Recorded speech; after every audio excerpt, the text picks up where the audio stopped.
آج میں ایک واقعہ پڑھا تھا، شب جمعہ بھی ہے، بہرحال امام سے توسل کی رات ہے. عزیزان محترم، آیت اللہ رضی تبریزی بہت بڑے مجتہد تھے تبریز کے.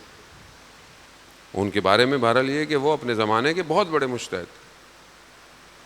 وہ کہتے ہیں کہ میں اپنے گھر کو بازسازی کر رہا تھا، رینوویشن گھر میں کروا رہا تھا. تو مزدور آئے ہوئے تھے جو کام کر رہے تھے، تو ان میں ایک مزدور جوان تھا اور اس کی کیفیت سارے مزدوروں سے الگ تھی. تو میں کوشش کی کہ میں اس سے کئی دفعہ بات کروں، لیکن موقع نہیں دیتا تھا. ایک دن سیڑھی کرائے پہ منگوائی، کام کی ضرورت تھی، کرائے پہ سیڑھی منگائی. تو اسی کو کہا کہ واپس دے کر آؤ. یہ واپس دینے گیا، آنے اور جانے میں اس نے معمول یعنی نارمل جو ٹائم لگتا تھا اس سے زیادہ وقت لے لیا. تو جب یہ واپس آیا تو میں نے اس سے پوچھا کہ تمہیں اتنی دیر کیوں لگی، راستہ تو ایسا نہیں تھا. تو کہتا سیڑھی کی جو لینتھ تھی، لمبائی، وہ بڑی تھی، اور جو گلیاں تھیں، دیواریں، وہ چھوٹی چھوٹی تھیں، یعنی ادھر بھی تنگ تھی گلی. تو اگر وہ میں گزارتا تو میں نے اس کو بہت احتیاط سے نکالا. کہا کیوں؟ کہا کسی کی دیوار پہ نہ لگے، اسکریچ نہ پڑے. اگر کسی کی دیوار پہ لگ جائے تو مجھے تو اس کو کچھ دینا پڑ جائے گا، میں اس کو کیا دوں گا، کیسے دوں گا.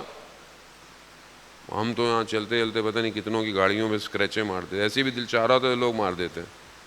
کسی کے گھر سے گزرے دیکھتے ہیں کوئی دیکھ تو نہیں رہا، نکلو نکلو نکلو نکلو. عزیزان محترم، قیامت والے دن یہ ایک اسکریچ صراط کے راستے پہ روک دے گا، یاد رکھیے گا، روک دے گا. ایک خدا کہہ رہا ذرے کے برابر بھی ہے تو دکھاؤں گا، چاہے شر ہو، چاہے کسی کا ایک سکہ بھی کھایا ہوگا نا، وہاں رک جائے گا معاملہ.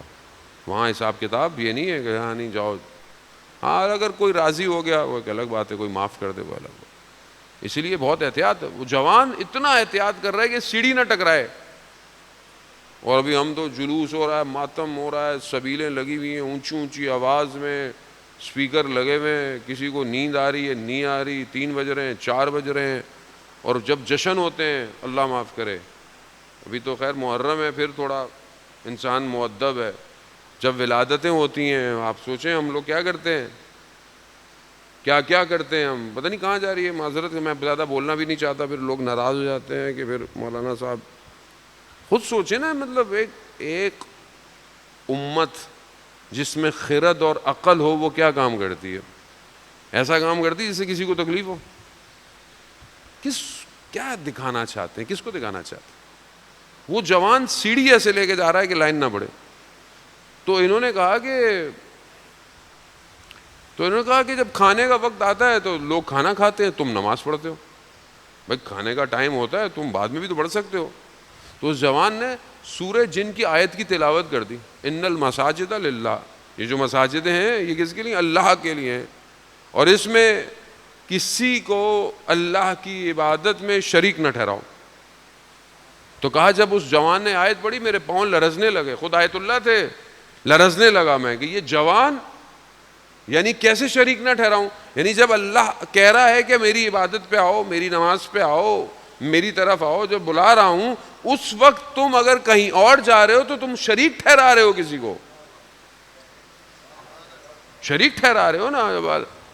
جب کوئی مجبوری نہیں ہے، یا وہ تو مجبوری ہو، کوئی پریشانی ہے، کوئی رستے میں ہو، طہارت نہیں ہے، پاکیزگی نہیں ہے، جگہ نہیں ہے، نماز نہیں پڑھ سکتے، مسئلہ ہے، سفر میں ہو، 100 کام ہے.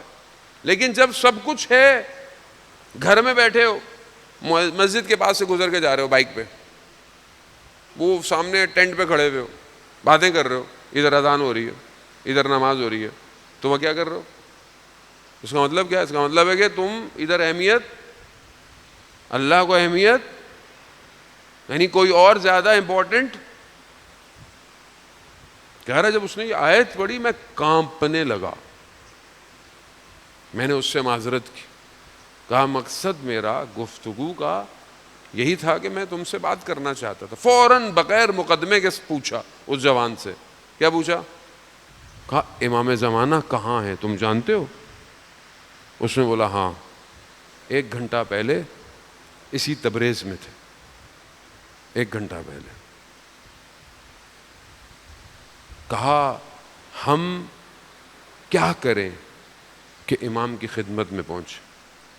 جوان سے پوچھ رہے ہیں, ہاں جوان سے, ہم کیا کریں کہ ہم امام کی خدمت میں پہنچے.